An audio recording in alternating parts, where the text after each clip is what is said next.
Welcome to Chillin' 101. We hope this video helps. You start by deciding who you want to attract and why. This shapes every choice you make. Once done, write a one-page unique selling proposition that lists the 3 or 4 experiences only your place offers. Then establish simple metrics, bookings, web traffic, and social engagement percentage, to measure progress. You must collect basic contact and pricing info now. Make sure to set an initial budget for ads and content, and prepare 1-2 launch assets to use immediately. Now you create assets and distribution. Start by producing 10 to 15 high-quality photos and short videos sized for mobile. These feed social, ads, and your page. Next, launch a focused landing page with a clear call to action, email capture, and a simple booking or inquiry flow. Once that's live, secure 3 local partners or influencers to cross-promote and swap content.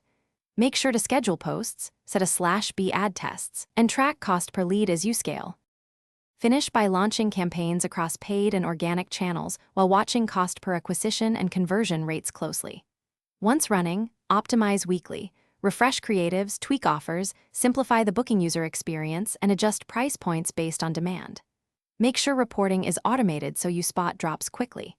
If things go wrong, check reviews and customer feedback first. Respond within 24 hours, fix operational issues, and pivot channels if CPA remains too high after 2 optimizations to avoid wasting budget. Thanks for watching. Consider subscribing if we helped you.